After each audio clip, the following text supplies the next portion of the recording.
All right, right. Here we are. Hello, Solara. Hello.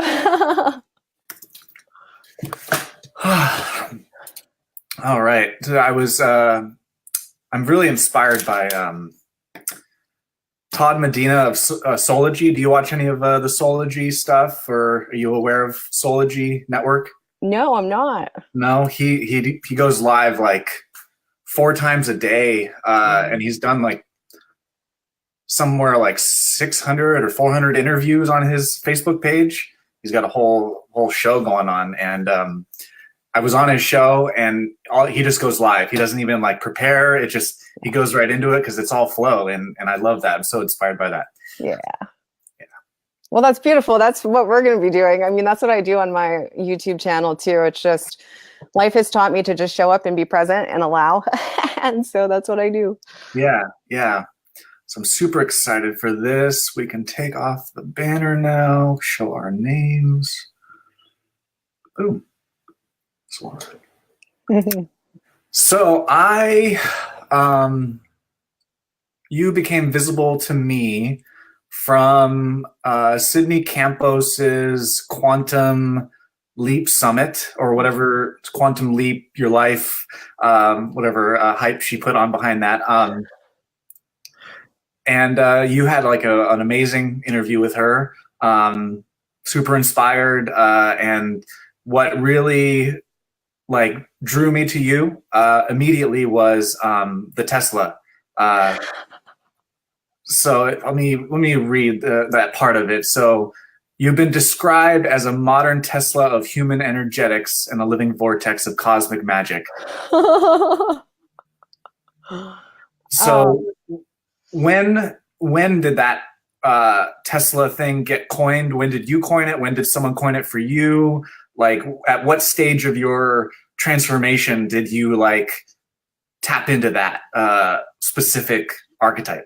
Yeah, so it's been about 2 years now for that one in particular. I mean, the magic piece has kind of been with me for most of my lifetime, but the Tesla piece came after my Kundalini awakening, when really just all of my circuits were, I would say, truly blown wide open. I mean, that it came through in a very intensified way when I had that awakening. And it was just like streams of electrical energy flowing through me. And I started to interpret the mechanics of the universe, and a lot of the things that we, in mythological language and mystical language, that the ways that we relate to life and energy and all of this, it became very clear to me what was happening on an energetic level. And I started to channel all of that through. And I was actually tapping into Tesla and Einstein at the time. You know how some people channel archangels and all of this? Mm-hmm. I was channeling them, and I was having these profound insights into the nature, the mechanical nature of reality and sacred geometry and attraction and creation, which really isn't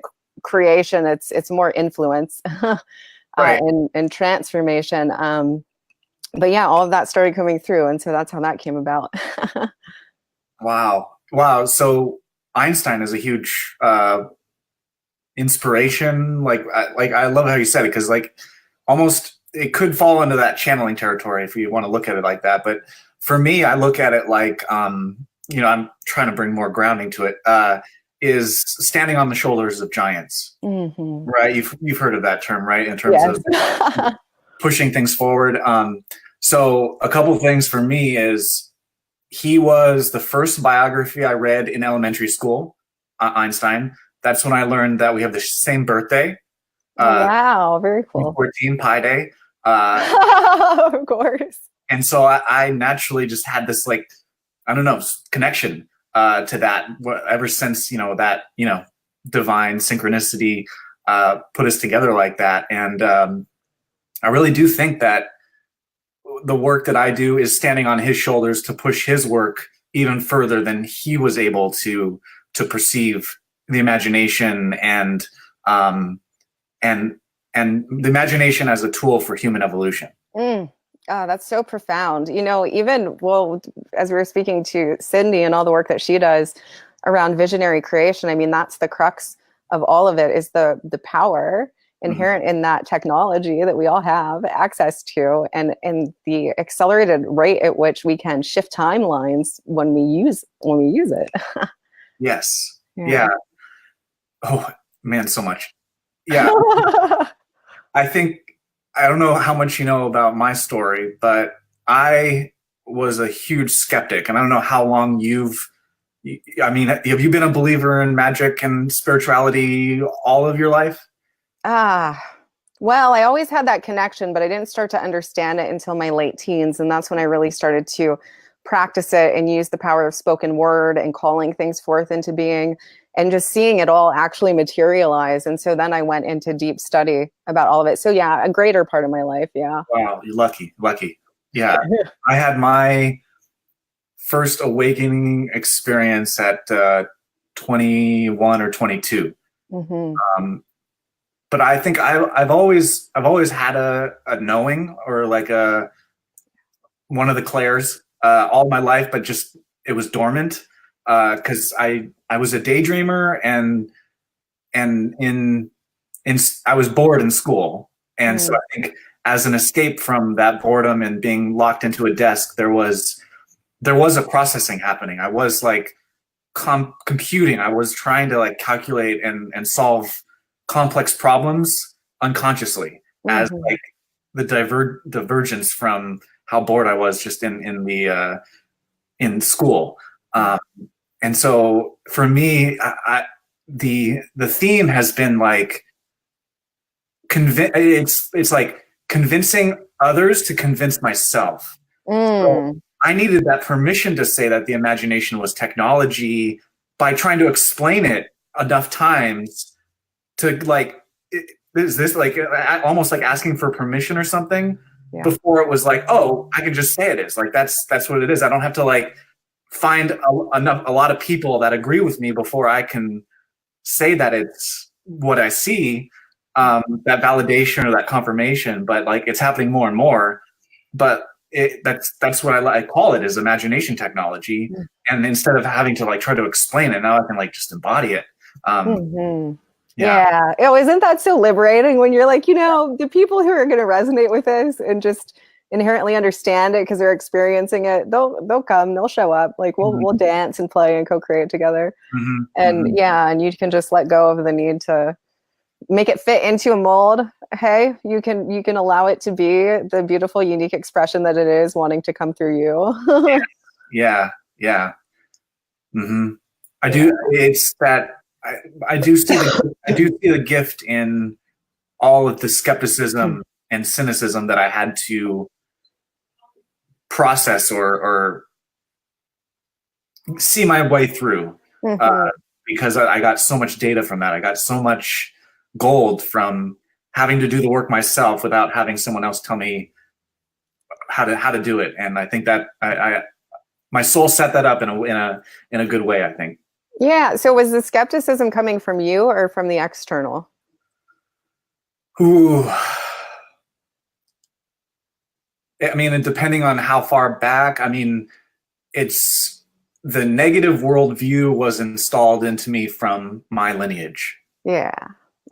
So growing up in that negative outlook, and I don't like to blame, and I don't like to do any of that stuff in terms of like what was passed down onto me, but there was a huge negative worldview both in how I saw the world and didn't see spirit at all, like no school spirit. Like the only place I was able to believe magic was real was in movies, and then beyond that, it wasn't. But then to get to the edge of that worldview and that skepticism, to finally be like, no, I want to transform this shit. Like, and then it was like that work, but I was all on my own. And I don't know how many you talked to that before it's like out in the open. Now we can like talk about it more, like feeling like isolated and alone in it. Like, yeah.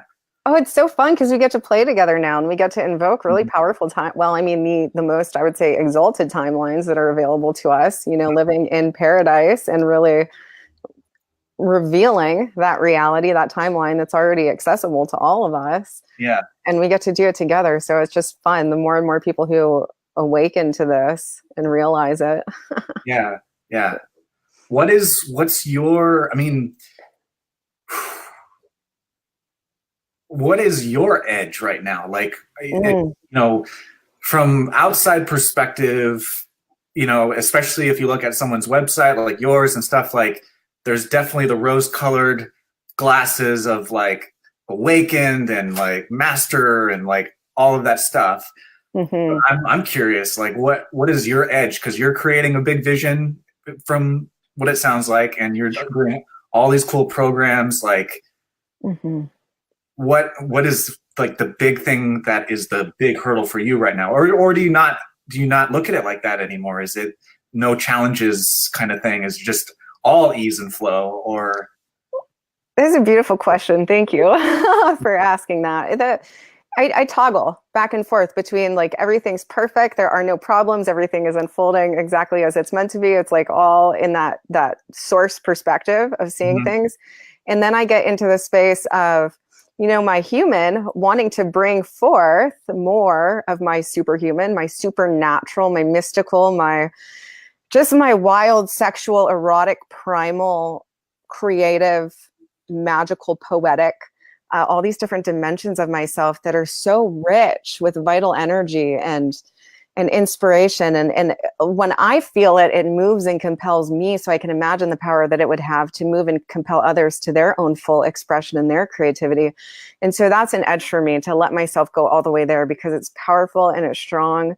And it has manifested some really powerful things in the world. I mean, I've woken up to my own telekinetic abilities through allowing myself to really feel and express this energy fully.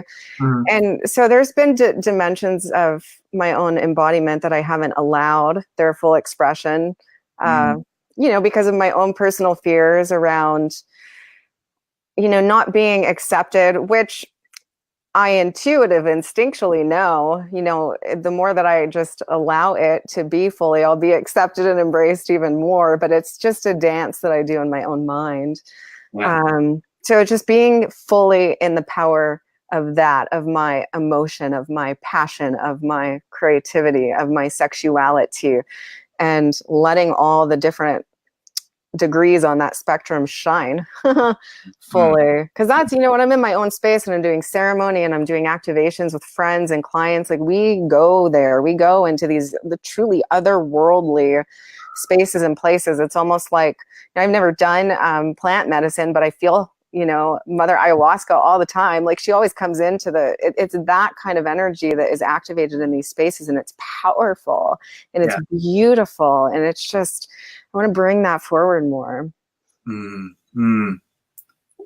Where do you feel is, I mean, it's interesting when we talk about the desire to transform the world, because the world is a reflection of ourselves, and so we either see the heaven on earth and then there's nothing to change, there's nothing to fix, Mm-hmm. or we buy into the judgment, or the we can better it, like there's a betterment, there's like an evolution happening. And Mm. where are you seeing the need for the most transformation or change? Consciousness, first and foremost, because Oh, nothing, big picture. nothing can change in a lasting way, in a real, tangible, solid, expansive, like lasting way, until we shift the consciousness. And that consciousness is to embody ourselves as source and to recognize that paradise is already here, that we're all already perfect, full, and complete. And then to start our creations from that space of wholeness and perfection, and not from the space of, self-improvement and self-help, which inherently implies lack and not enoughness. And so a lot of these major paradigms have to shift in the leadership community and the coaching world and the creative community, all of this. And we need to start from the set point of, we are source, we are the almighty powerful creator, the omnipotent, omnipresent creator, Yeah. and come from that space. And then, a lot of the challenges that we have, or opportunities that we have on a global scale, will naturally start to resolve because we're operating from a higher octave and dimension of consciousness. Because all of those things are created from temporary forgetfulness, I suppose, us forgetting who we truly are. And so we create out of alignment. But when we're in that alignment, then our creations can be in alignment too. So a lot of those things would naturally start to resolve themselves. But you've got things like education and food and resources on the planet is huge. Interconnection, cooperation, our schooling systems, all of these things, are governmental structures, or even the way that our cities are built, our transportation, the fuel and the resources that we utilize on that level. All of that would shift, and all of that does need to shift, but the consciousness is first.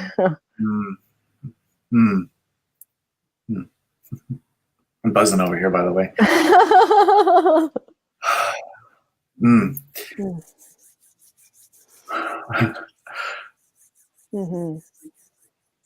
Yeah. So it's really, and this is the beauty, I think, of a lot of the work that so many of us are doing now is like, what would it be like to live like Nirvana is already actualized? Because if you're a creator and you're a manifester, that you've got to live in the vision. You have to live as though that vision is already actualized. So you take on the mental construct, the consciousness construct, that reality is already actualized, and you live in that way. And so, a lot of our own mental paradigms shift, the way we show up, how we feel, how we live, how we interact and engage with life and people and our bodies, and all of this shifts when we come from the perspective of, okay, that's already actualized. How would I live if Nirvana on earth was already here and there was nothing to fix or solve? And so the first thing is for each of us on a sovereign level to start shifting our consciousness paradigms around all of that and to start living in that way. And then when each being is operating from their full sovereign genius, then we achieve collective unity. But that collective unity doesn't happen until we're each in our own sovereign expression, because we're all needed in that way. Like, one of the major things, and this is why this is the tagline for my business, Actualize Your Genius, is because once I started to, I traveled for 10 years all over the country, different countries, and studied so many different philosophies and religions and sciences. And I mean, really deeply. I did sacred ceremonies, and I fasted and I prayed, and I really got into the meat of a lot of, just everything. I just wanted to soak it all up. I wanted to learn. And so I did that. And then I started to see things repeating a lot. I started to see repeating concepts. And I, even in some of the coaching programs that I took to further my own development and my business and my embodiment and all of this, I would see a system passed on from one person to the next with tiny tweaks, to like accommodate the person's actual personality and all of this. Yeah. But it was the core of the information was the same. And I started to question, like, where's the originality here? Like, there's got to be, we're always expanding. There's always more to open up into. Why aren't we opening up into it? And why don't we feel empowered to do so and to trust that? And so a huge part of my mission is to inspire and empower other people back into their own genius. It's all about giving the power back to the individual and encouraging them to trust what they're receiving and to channel that through, because there's not, come on, the real life Willy Wonka, like, nobody else can channel that through but you. Like, you even like absolutely look and exude the part. It's exquisite. I love that so much. Every time I see it, I just get a big, huge smile on my face. And that's what the world needs. We need each of us, like, in our full expression, and then to one another to encourage that and empower that and inspire that, so that we all feel really held and supported and loved and nourished through that process. Yeah. Well, thank you for beaming that back to me. It's something that, like, still, it's bold, and it's something that I'm like growing into still. It's still like a learning process of what that means. Yeah, I was going to ask you how that came to you and how that resonates for you. Well, actually, she's watching. She just left a comment, but Katie Dorn actually.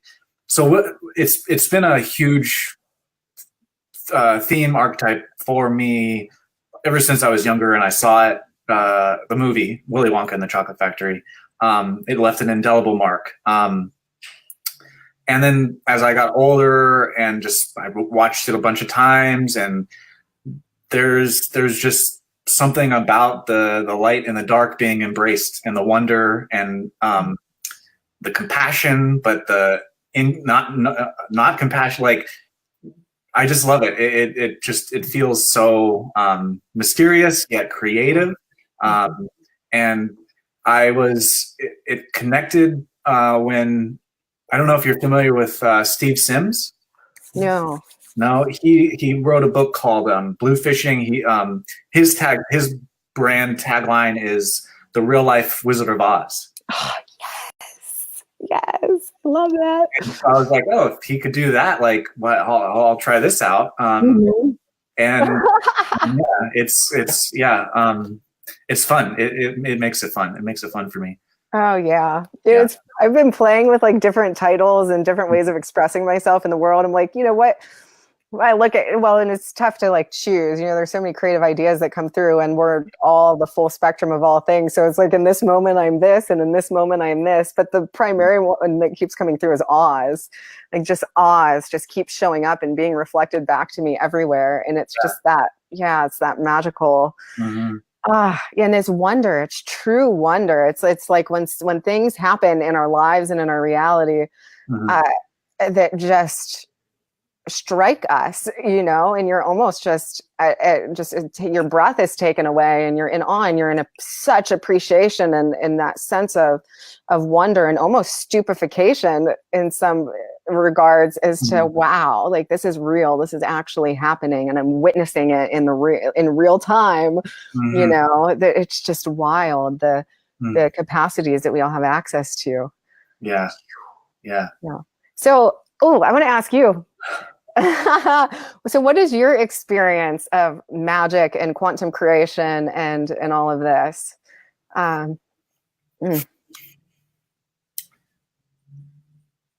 It's like I said, coming from the skeptical side, I had to build my own. It really can't, like, the way I describe it is I built my own link to infinite intelligence from the ground up. Because I didn't want to, like you said, I didn't want to just continue someone else's, or like, I read a bunch of books and all of, like, I soaked myself with information, but at a certain point I realized that it's not about the information, it's about the imagination. And that is a shift, like going from information technology to imagination technology. And so I understood what the dynamic was, 3D, 4D, 5D, like, going from the infinite down to the finite body, like, and that whole flow. And I was like this perfectionistic OCD, like, cleaner of making a clean link. And being so super sensitive to when it wasn't clean, or when it wasn't aligned. But I was doing this all myself, because I felt like I was the only one doing this in the whole entire planet. I started my journaling and all the diagramming and figuring it out, and mechanics and diagrams and arrows and words and big picture. Like, I felt like I was like discovering the meaning of life, right? Like because of the nature of, like, the stream and the discovery and the research. Like, it felt like I was doing stuff for humanity, and like, this is going to be huge for humanity. And then at a certain iteration of this, I landed on the quantum self theory, which is the culmination of what I think is on the shoulders of the theory of general relativity. Like I said, Einstein's work, where he took physics and mathematics as far as it could, while with the imagination as his, like, tool, right? Like, all of his quotes have imagination in it, famous ones. But he was in the physics realm. And so what I did is, I feel is we take that and we stand on that shoulders, but it's all about left brain, right brain, and understanding that the silos of the imagination are science, spirituality, and the bridge between the two is philosophy. And so when you can understand that, and then tear down the walls, tear down the glass, like we're in the same room kind of thing, then the imagination becomes a lot clearer as the infinite limitless container of the silos that we're conditioned to be separate because of the school system, because of subjects and classes. And so the quantum self theory, I feel, is going to have a the funny thing is, when I was discovering it, I was like, this is going to be the next great leap in evolution. Oh, yeah. And then now it's a marketing term. You hear quantum and quantum leaps, and like it's a thing now. Mm-hmm. But like when I was doing it, like I didn't perceive that time, that timeline, or that perspective of or what do you call it? Perception of reality yet. Mm-hmm. They weren't. It wasn't visible to me because I wasn't at the frequency yet. Mm-hmm. But because I thought I was discovering it, but in a certain way, I did discover it from my perspective, and then the whole world changed. Yes. You know, isn't that just so good? It's so juicy. It's like you can change the whole world from the inside out. Yes. And that whole time you were servicing humanity. Every step you took, you were servicing humanity. Mm-hmm. Mm-hmm. Yeah. Yeah. And yeah, quantum self theory, 5D. But I had to arrive at it at my own processing. Like I couldn't just hear it from others. Like I had to understand it. I had to connect the logic and the emotion to be able to see what that leap meant, because I was coming from the skeptical side. I had to convince my inner skeptic to make that leap into the right brain and to see why you go from 3D to 4D to 5D and how that actually works, going from the body to the mind to the soul. Mm-hmm. Yeah. Wow. And then ultimately fusing them all together, you know, as one interconnected consciousness. It feels like, because I mean, man, I love my soul and I love my brain so much. I do. I love my mind. When you know, my soul is guiding it and it's not in some way running the show, you know, that's when that's when it gets to be a little bit interesting phrase just came through, loopish. Loopish, I mean, because our mind will do that. It will run in loops when it's not being guided by the soul, is more of a flow that just continues to expand. You know, when we're caught up in the mind, or it is in some way ruling and regulating us, so loops get created. Unconscious channels. Yeah, or even just conscious that I'm running a loop. Yeah. But yeah, that super conscious alignment is what I'm really interested in, and the supra conscious mind, where we completely we decondition, or we regenerate the unconscious mind. We shift into the space of the conscious mind, and then we start to operate fully from the supraconscious mind. So this is where we're in that full source embodiment, the quantum creator consciousness, which is a profound field, because you're walking around with your mind expanded into infinite mind, and you're living in that field. It's so multidimensional, you know, it's not really finite in the sense of I'm just existing from, you know, Solara, or this expression of consciousness. I'm really existing as the larger constellation of self, of consciousness, of mind. And I interpret it that way. I see it as a massive mind, but not just the brain, but like the interworkings of all energy and consciousness. It's just it's this supra intelligent mind. And one of the ways that I cultivate that and practice it and embody it within myself is to focus solely on the source perspective, which to me is pure abundance. And you were talking about, like, do you see that there are no problems, there are no challenges, there's only, that's part of it, is to really cultivate that and to allow all of the other programs to eventually dissolve, because that's what they do when we start to focus differently. You know, we start to appreciate or grow new neurotransmitters, and all of this, and all that we're not giving our focus and attention to starts to depreciate, and it just becomes something else. It just it transforms into something else entirely. And so my whole focus is in the light of source and the truth of who and what we all are, and in cultivating that perspective in the light of the one. cosmic sovereignty is what's one of the words that wants to come through right now, which is truly ultimate freedom. Because when we're connected to that channel, like you said, and you keep that channel really pristine, and you've got that clear connection to, we can call it source or God or our higher self or our quantum creator consciousness. There's all these different ways that we allude to and reference that dimension of our, it's us, ultimately who we are. When we have that clean channel going and we realize that our connection to that enables us to create everything, and we're operating from the consciousness of unconditional love for self, source, and others, and we're really in that and embodying it, you just become a sovereign creator. You're completely disconnected from the matrix. Everything is going in accordance with your own consciousness, intelligence, direction, the way that you direct energy and light in your reality, and you're just constantly receiving. You're just allowing. It becomes about like lucid surrender or activated allowing, and just everything starts coming to you. And it's just magnificent when you realize the power inherent in that. We all have this capacity. These are all, all the things that we talk about are completely transpersonal, and we'll all eventually activate all of these codes in our beingness, that they're already there,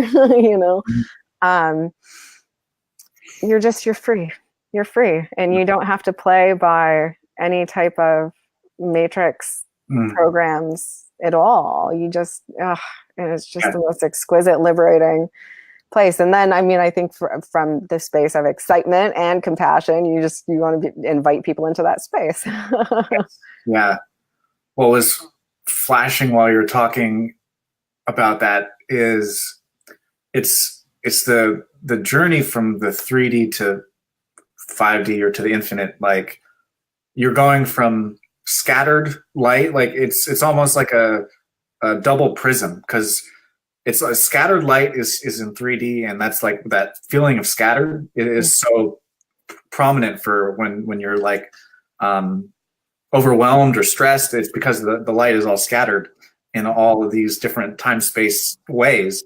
And then the process is like taking that scattered light, and I look at it like the brain is all light to light communication.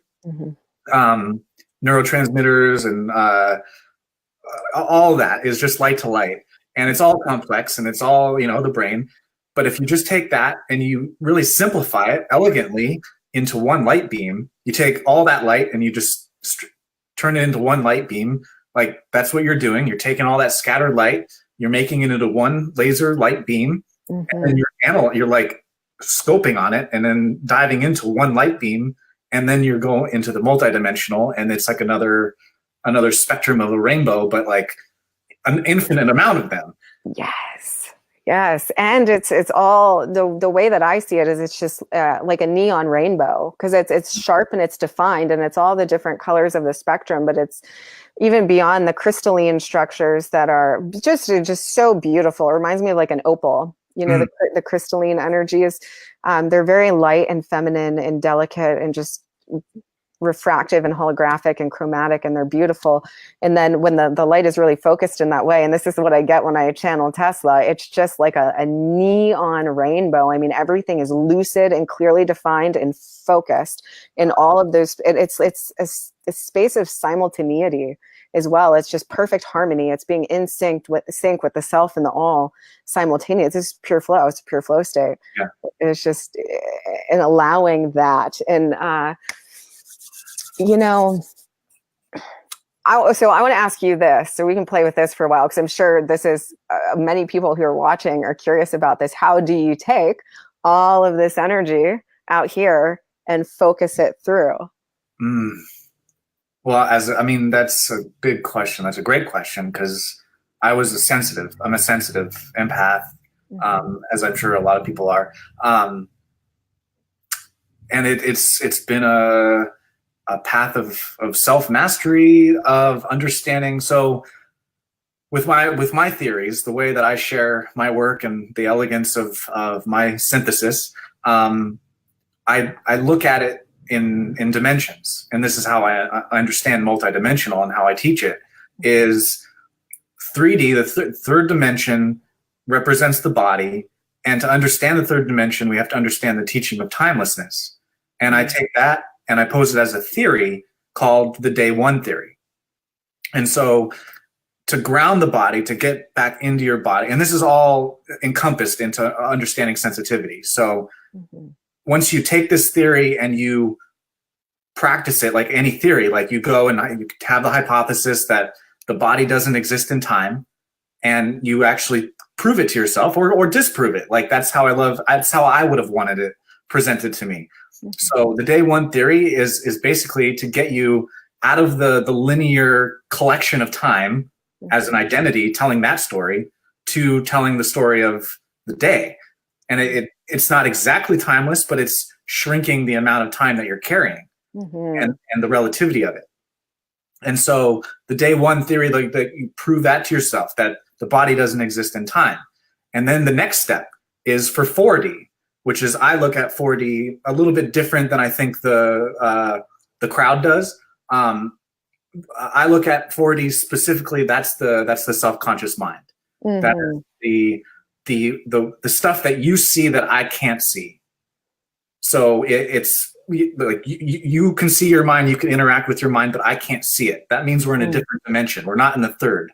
And you start to disentangle 3D and 4D by understanding that they're in different dimensions, that they're not in the same space. And so we have a theory for that called the blank slate theory. And that is supposing the teaching of emptiness, but allowing people to, instead of get scared by it or avoid, like not be able to process or metabolize it, it's allowing them to test it out. Like the natural state of the mind is empty. And it's instead of like saying that the emptiness is the way it is, it's allowing people to see, oh, the fullness is not the natural state. The natural state is empty. And so we can clear the 4D that way and be able to get the timelessness and the emptiness. And then that allows you to finally be ready for the quantum self theory, which is the 5D, which is the discernment between the mind and the imagination. The mind is the box. That's this prison cell. And there's like a little stick figure. That's how I draw it in my journals. Like it's like a cube with like this little stick figure in it. And then that's the mind. And then the infinite space around it is the imagination. And so when I grasped that and I got to those, it's so elegant to me. It's so, because it's a synthesis. It's taking all the teachings of spirituality. It's taking all of the great works of philosophy and what they were after with their work. And even it's pushing science into the quantum. It's, again, science, philosophy, and spirituality tearing down the walls where they haven't been blurred before, blurring the lines between reality and make-believe. And all of a sudden now you can open up that channel instead of it being constricted, which causes the overwhelm of sensitivity. Now it can flow, and then now you can start to go to higher frequencies where the lower frequencies of pain and stuff start to not affect you the same way sensitive wise.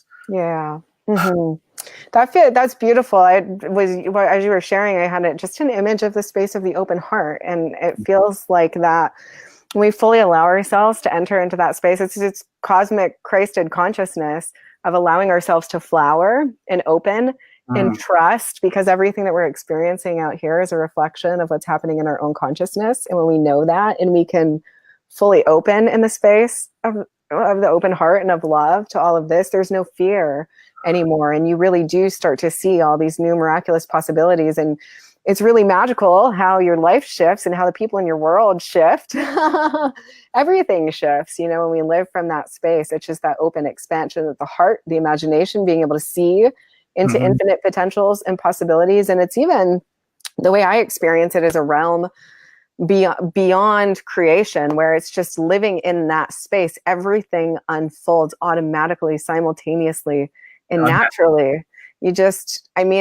I love this space. I love dabbling in the magic of asking and defining and all of that. And I also love to be in the space of just pure allowing. I'm living in the space of the open heart, and things just show up, things come, and it's profound. And it's often, and that's the delight of it, because it's at a core soul level. It's what resonates with me, but my mind didn't conceive or concoct it in any way. It just, I allowed my soul to deliver. And it's just always such a surprise and a delight when that happens. I love it. So just different dimensions and realms of create.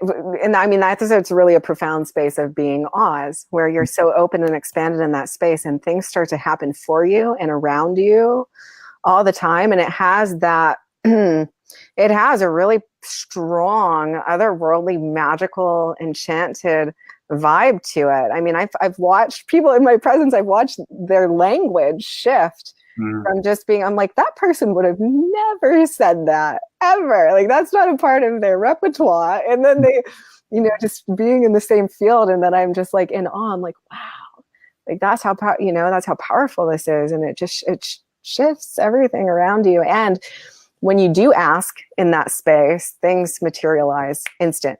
I mean, we're talking instant, there's no time gap. It's just completely close. But it's, and as somebody who is also incredibly, incredibly, incredibly sensitive, I just feel like every note, every tinge, as it starts to resonate with my own musical instrument, when energies come in, the sensitivity for me has been allowing myself to open into that fully and to trust it, to know that it's safe to do it, and that actually my willingness to open into it is my protection. Like, me being in the full light of that is my protection. And I see also, because I can see frequency and I can see energy, being in the sphere or the field or in proximity to certain people, I watch them get bumped out of my like literally. It's like this invisible bumper that just, I'm like, wow, that energy can't even come in. Like, it just can't. Like, only what's in resonance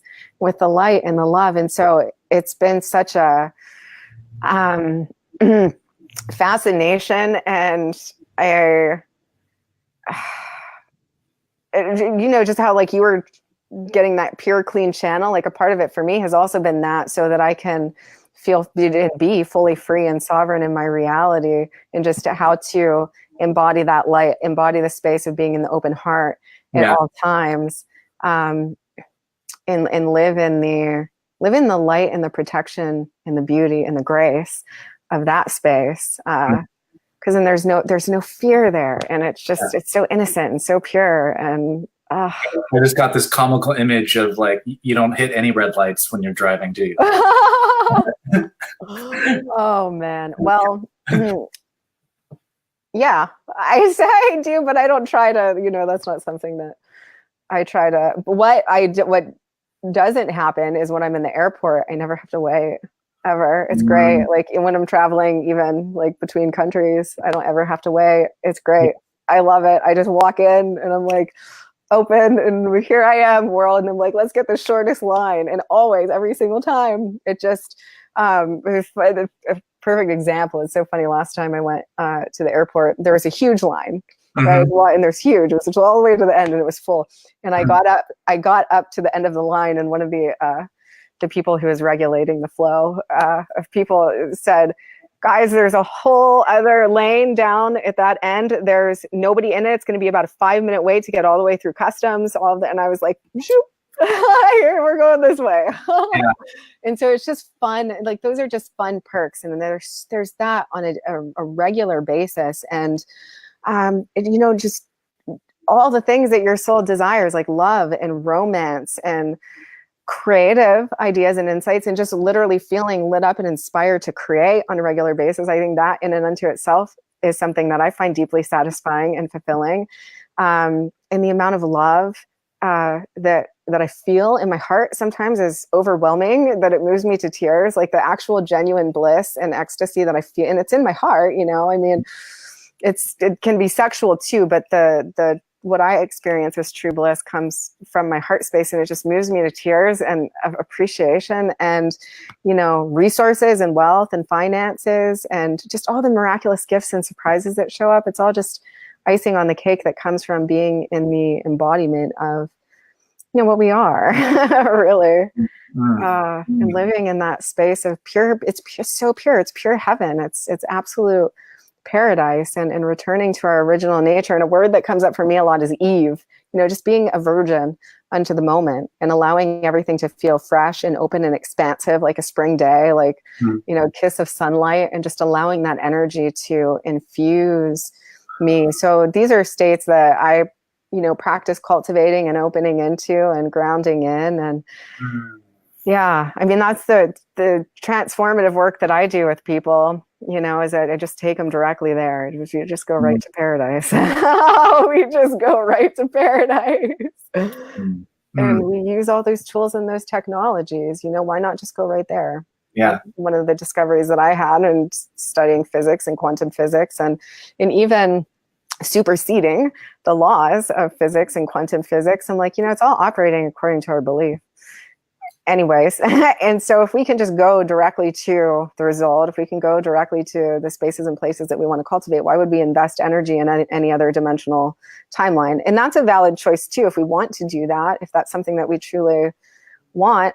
But for me, I was just like, I'm just going to just go directly to the cultivation space, because it's all this energy and time that we use trying to self-correct and fix and save and solve and find the problem and the root and the core and the trauma in which we recharge and amplify, and all of that. We go back into the pattern and we reignite it over and over, when we could be, and this is the energetically efficient part of my being, we could be taking all of that energy and putting it over into creating our own version and rendition of paradise, and truly embodying ourselves as that, and awakening the higher consciousness states of that, so that it's not just a concept, so that it's felt and it's lived. Like you were talking about, you had your own journey into that. And so the cultivation practices that I utilize with my clients are the ways that I opened into the felt experience of that. And I'm really blessed and fortunate to be able to catalyze that now in people, and to support them with accessing it, in their own, for their own self. But then you're seeing it, and you're feeling it, and you're resonating it when we're guided into these energetic states of being, and we have these revelations and epiphanies. And then once that first direct felt realization happens of anything, really, because there's so many ways that it's not just like we have an awakening, there's so many awakenings. But once that happens, it's to go into the cultivation space of that, so that we're charging up that reality and that timeline in service to ourselves, and then ultimately humanity. Yeah. Like cultivation and contemplation. Yeah. Cultivation, contemplation, imagination, because once you have that, you have to nourish it. It's like a child in some ways, just like we have these realizations, and you deserve our attention and our nourishment to be fully integrated and cultivated and all of that. And then it is fully embodied. And and we do that. I do that with each of them as they arise. Yeah. I think that actually goes to answer Amber's question. She just put this, is how is going straight to paradise not considered spiritual bypass? Well, yeah, go ahead. Yeah. Well, and I don't believe in spiritual bypass. I think that it's a paradigm and a concept that people have created from a certain dimensional level of consciousness. So it's what you believe that you have to do to experience yourself fully as a creator is what you will have to do. Hold on one second. I want to follow the stream, but I need to plug in my computer real quick. So in my own journey, in my own experience, I went through a phase where it was about, I had to feel it to heal it. I had to go into all the different traumas that I had experienced and really move to the core of them and feel it deeply and fully, and then ultimately take it all into my heart center to alchemize and transform it into something else. And then as I did that process and I worked through that dimensional reality and experience, I came to a more expanded awareness that it's all choice, that it's just all absolutely based on choice. And we can, go back into those spaces and places if we want to, but at a subatomic level, we could just choose to shift into the space of cultivation and then go through a cleansing process. Yeah. It's really about biological regeneration, to truly shift our stories and our paradigms. It's about biological regeneration. And so we've got to regenerate and rebuild the body. And one way to do that, I have discovered, is to just go directly into the space of making the changes. But it requires us to let go of a lot. Our addiction to patterns, our addiction to certain lifestyle choices and all of that. So in that way, it can be intensive. Yeah. To just go there, and a willingness to want to go there. But it's like, let me feel into a good example. You know, any choice that you want to make in your life, if you want to switch a lifestyle habit, you don't have to keep doing the thing that's harming you in order to move into the thing that's nourishing for you. Right. You can just go directly into that thing. And you can also just take your own time and space with it, because we're all operating in a very unique way. And some people need there to be, a progression, like a natural, gentle, elegant progression of that. And that's beautiful too. But none of these things are necessary. It's all a choice that we make. You know, you could just immediately go into the space of, I'm going to take all that energy that I was giving into this negative or destructive, or I think of it as generative energy and power, fertility, abundance, versus degenerative.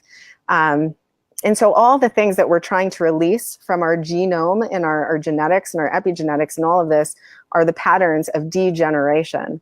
And so if we want to go into the space of pure fertility, we can just go there and take all of that energy that we were focusing into anything that was degenerative, whether it was a lifestyle choice or relationships or mental paradigms, consciousness constructs, all of this, and we can shift into cultivating the new. So we take all of that energy and we focus it into, okay, what is the most abundant expression of me? What is the truth of my super conscious self, my higher self, my genius? And can I go into the space of redirecting all of that energy into cultivating that super consciously? And then everything over here starts to naturally dissolve and be cleansed and be cleared, especially if we're shifting. There's just a part of it. We have to shift our health patterns. The body starts to rebuild and regenerate itself. The brain starts to rebuild and regenerate itself. All of our neurotransmitters start to fire differently. So I see it as a choice. It's exponential, you know, it's not, because could you imagine having to go back and repeat and find the core of everything? You wouldn't, I mean, when would you live? When would you live fully? When would you live fully in your full happiness? If you had to go back through and repeat every trauma or how could you know to even locate all of them? I just, and as somebody who went through those phases of really deep, intense, in profound ways, you know, I say this from a space of experience and discovery and wisdom and love to help people start living their most empowered, healthful, liberated, abundant life now. Yeah. I think if I could just offer, I mean, you perfectly succinctly said it, but to me, it's that spiritual bypass idea concept. It's like the you can look in the back of the book for the answers, and you can do that anytime. But if you don't have the logical, emotional connections, you can't sustain it. And the universe will make sure that you understand it, that you see it, you see the vision, and you are connected to it. Otherwise, it won't sustain. And so, yes, you can hop frequencies, get a glimpse of heaven, get a glimpse of paradise. But if it's not connected, mind, body, spirit, all the way through, it won't sustain. Yeah. So, yes, you can bypass, but if it's not a true insight, realization, awareness, then it won't. You'll just hop back down. It'll be a leap and a fall. Yeah. That's ability. That's how. Yeah.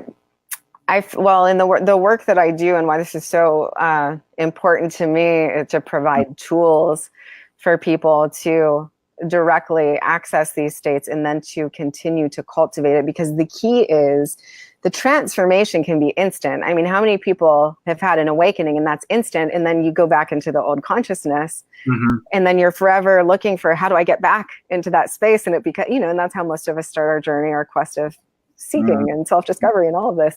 But what if there were the tools available to truly, richly help people to embody it then? So once that realization has been had and felt and experienced at the visceral level, how to maintain and sustain that moving forward, and so that it's not lost unto them, and so that they don't slip back into the old consciousness.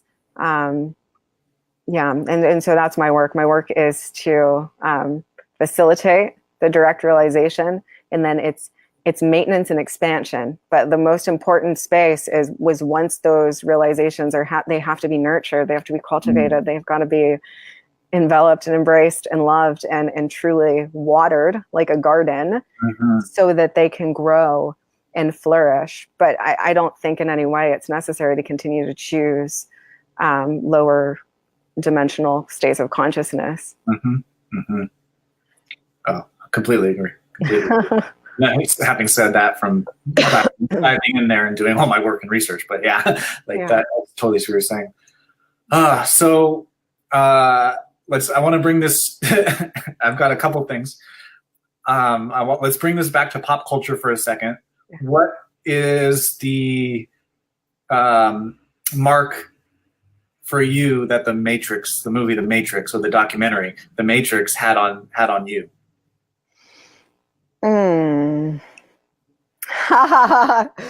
Just Neo dodging bullets and being the one, and just following the white rabbit, and how much of life is like that, just following the white rabbit. Hey, like trusting. It's just a massive trust fall that we're constantly surrendering into. So those were like some of the key points that really stood out to me. But it's been many years since I have watched that. But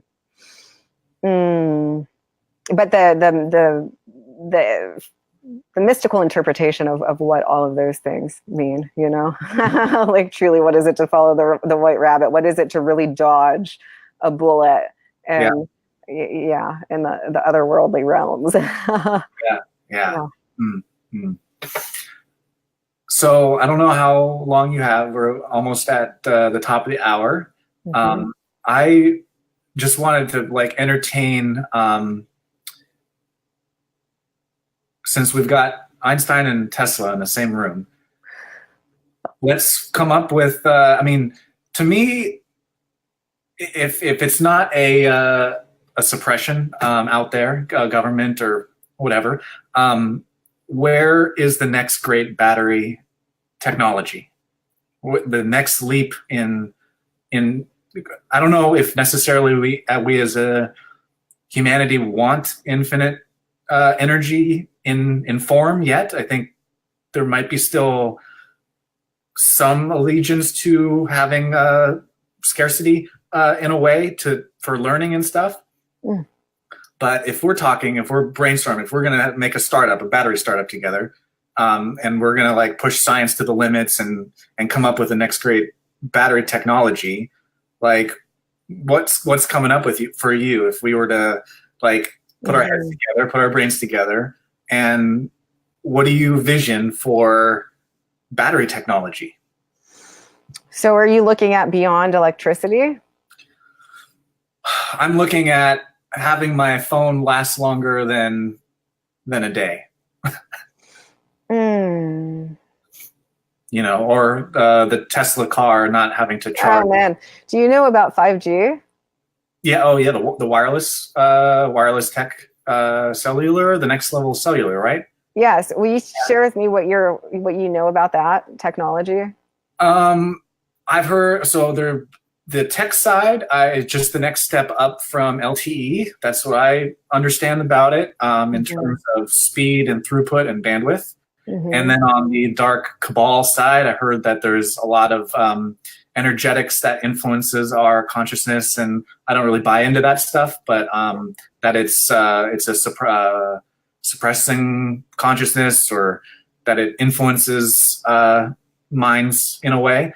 I've heard the conspiracies around that, but and then other than that, I don't know much about it.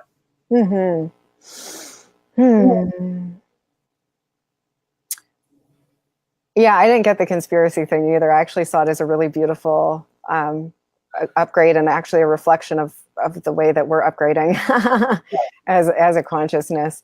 So there's so many ways that free energy can be utilized, but one of the most powerful modes of free energy is actually wind technology. Wind technology, of course, solar technology, electricity, and crystals. Utilizing crystal technologies in our devices to make them run and last. I think for humans, the one of the most electricity, yes, and wind power is really potent for humans, even beyond. Because we talk about flow a lot, there's a lot of, because there's all these different elements. There's in light, of course, light. I mean, light is the prime. it's what's allowing all of this. But it's a combination of all of these different technologies. And as far as creation goes, with the human body, wind power seems to be the most effective to work with currently. You think we're moving away from batteries? Well, I mean, eventually we'll move away from batteries, yes. Yeah, we have much more sophisticated technologies. What do you get timeline-wise for that? Oh, man. Well,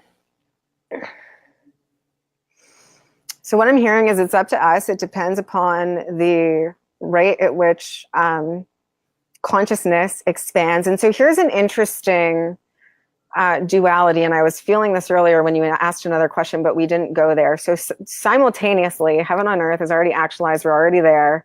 It's already a timeline and a dimensional reality that exists, and we're all awakening to it, remembering it, evolving, expanding, and growing into it. So there's the space that I call superabundance, where we're all self-actualized. There's no more evolution. There's no more expansion. We're living as the eternal now. And within the context of that, all is abundant. I mean, it's all abundance of beingness, of embodiment, of on all dimensional levels. But then there's the space where we're still in time, right? And so while we're all headed into that space of a self-actualized nirvana, the ultimate singularity, we are also each independently becoming that singularity first. You've got to become a singularity unto yourself. I become a singularity unto and so on and so forth. And as we each do that, we achieve the grand singularity. So it's up to us. It's up to who's focusing consciousness in the direction of accelerating that, who's choosing for the timeline on that, who's devoting energy to that. I mean, I know I do planetary activations daily in devotion to the acceleration of human consciousness, of planetary consciousness, of the optimization of our species, our genetics, our epigenetics, our DNA, and all of that. So it just depends what consciousness is devoted to, making that shift, and that'll determine the timeline on it. We ultimately choose that. I'm not necessarily devoted to placing my energy into that at this stage in the game, but at some point I might be, if it feels like it's an important thing to shift on the planet. I mean, resources, free energy, like human free energy, our connection to pure power in source, the expansion and elevation of consciousness is where most of my attention to direct the virtual holographic reality game is going currently. But that all shifts. But so that's what I'm getting on the timeline. It's just a matter of choice, the evolution of the consciousness, and those who move into that realm to accelerate it. So there's acceleration, there's acceleration, there's expansion, and there's raising.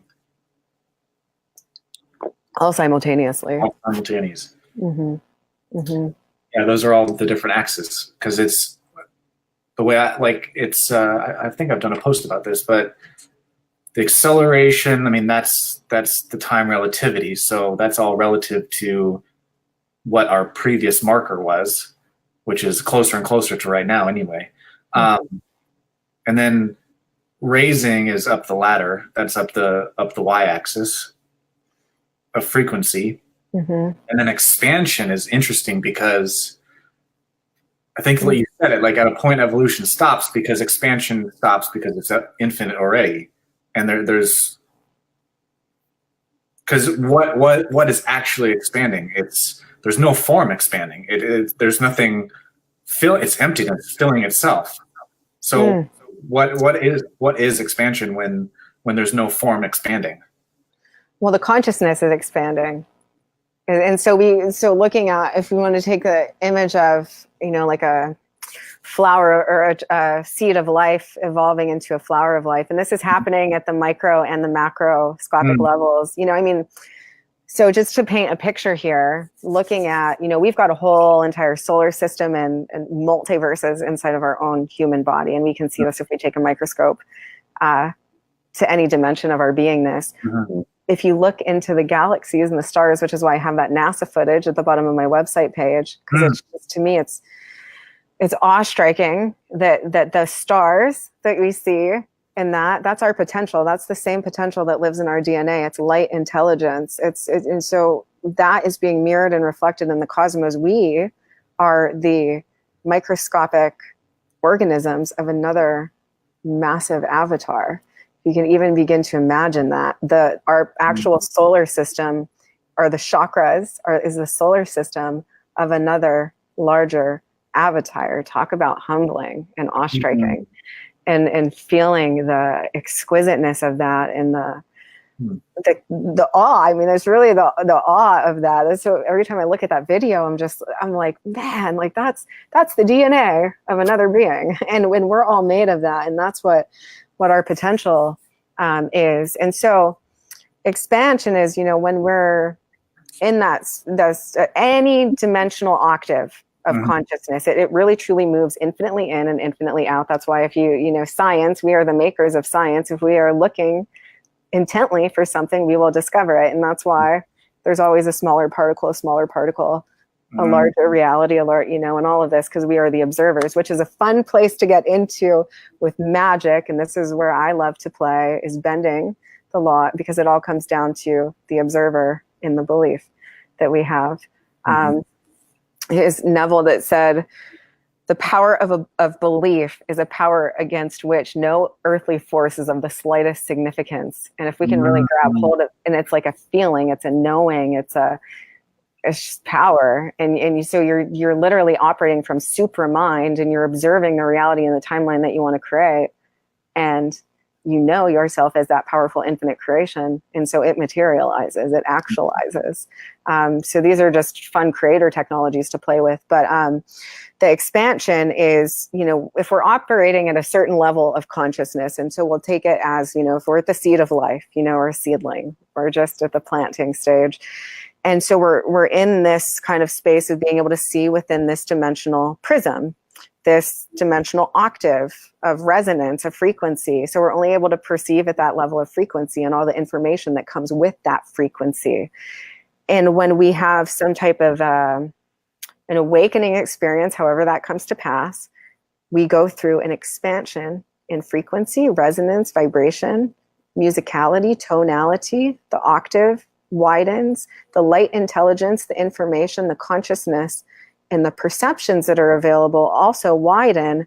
But in the next expansion, the energy behaves a little bit differently. So the rules that applied here that we were so certain of, and this is the thing around spiritual bypassing too, what I was alluding to is that if we believe that that's what we have to do to create progress, then that's what we have to do, because that's what our beliefs are aligned to. But how the energy behaves in this dimensional octave are completely different from how the energy behaves out here. And you can see this reflected throughout science as well. And discovering on the, from the micro to the macro, and how the energy changes, and how the rules and the laws of nature are a little bit different, and how with quantum physics it starts to get a little bit weird, and there's inexplicable things happening. And it's the same thing with us and our consciousness. So the more we expand our consciousness, And I almost see it like what's the holographic reality. Just imagine a disco ball moving from the inside out, and there's all these mirrors, there's all these holograms, and it's reflective. Mm-hmm. Every time we move out, we gain a whole new realm of perception and access to new information and frequency. And that just continues to go out and continues to go out. And it's just this massive mind that's interconnected. There's all these networks that are constantly transferring information and data, and we're becoming aware of all of that, and we're expanding our capacity to hold that. So part of our evolutionary process is to expand our capacity to contain the information of what we actually are, and then to allow that evolution and that expansion to continue. So we're always just expanding our own capacity to empty, but via the emptiness. So flow, we call it getting out of our own way, or not being self-conscious, is a capacity to step back and to allow, but we're being filled constantly. We're being filled by higher intelligence, by light intelligence, by expanded consciousness, but we're not filled with, our own, and so that expansion, we just continue to expand out into all the different dimensions of ourselves. And so it's this non-ending odyssey of self-exploration and self-discovery. But in that field of infinity, the way that I have experienced it is that we're out in this, and it becomes a torus vortex that's looping through. And we're in that infinite creation, and we're embodied in that whole field of absolute knowing and remembrance, which is possible to have that and to experience that. Is I believe that it's our birthright and our destiny to know and to remember fully all that is, to have access to all information, all knowledge, all wisdom, all intelligence as source, as source, and to be in that. And then the amount of timelines inherent in that is just infinite. So if you've ever had deja vu, it's like shifting in and out of a timeline, like, oh, I've lived this moment before, but in a slightly different way. So the interpretations and the ways that we experience and live through things in that expanded embodiment are infinite and unending. There's so many variations and focal points that, just imagine all the different ways that you could be focalized in a single moment. So imagine that for all of us, and that's just one moment. So just think of all the many moments that we create. When we create time, using our mind and our imagination and all of that. So the space of that I experience as absolute empowerment and embodiment is being in the embodiment of infinity, and having that remembrance and having access to all of that interstellar information. In my own experience, I've gone through all of these powerful expansions and consciousness, and seeing all the different ways that energy behaves. And, but even being in the openness and the expansiveness of that, I'm still always learning and growing and exploring and discovering new things about myself. But it's more from a it's more from a creative, expressive space than it is from a space of transformation and trying to figure out who I am or what I am and all of that. It's more of, okay, now that I know what I am and who I am and the powers and the capacities I have access to, what do I want to do with that? How do I want to create with that? How do I want to guide and invite those who feel called and inspired and ready to take that journey with me, to take that journey together and to play and to co-create and to have fun with that? Man, we're these infinite creators. That is a big tilt. That's a big tilt. And I feel like I'm just clearing through that tilt of transformation, like the grind of spirituality to the play. For me, the grind, I've so much passion for it that it was, the work and play are really blended. But that tilt from, all right, now how do I use this? How do I play with this? Like, it's a whole new momentum. For sure. Yeah. Yeah. And thus liquid nirvana was born. It's mastery. It's mastery of, creator technologies. Okay. Now that we're fully embodied and we remember, how do we hone and master all of these gifts? So there's a lot of ancient Egyptian technologies, the technologies the Mayans were accessing. It's just all that we all have access to completely. We talked about earlier, just transpersonal capacities, but the fun space, the fun space of magic. Fun space of magic. Magic is real. Oh yeah. Oh wow, that was just brilliant. Yeah. Thank you. Thank you. Yeah. Thank you for inviting me on, and oh, so exciting. And yeah. Yeah. Well, thank you for hopping on. I would have flowed like butter. Yeah, feel free. I mean, do you want to plug your program, or like tell people about like how they can work with you if they're called to it? Yeah, so if you feel inspired to connect with me in any way, you can head over to my website at solararose.com, and there's offerings for energy activations, DNA activations. You can read a little bit about my course, Liquid Nirvana, there. I invite you, if you want to discover more, to schedule a connection call with me. That way we can, really connect with one another and see, you can get into the details and the juice of the program and see if it's a beautiful fit for you. And Solara Rose on Instagram and Solara Sophia Rose on Facebook. So those are the primary ways to connect with me. And just giving thanks for everybody who tuned in and hung out with us tonight. And you, I'm almost like speechless I'm just like the way that we connected, and all of the beautiful synchronicities and alignments, and just thankful that we're here doing this, having this conversation. So yeah. I love collaborations. I want to make something with you. I want to create with you. Yes. Yeah. So maybe sometime in the future. But yeah, this was amazingly fun. Yeah, beautiful. Thank you so much. Yeah. All right. Bye-bye, guys. Thank you for tuning in.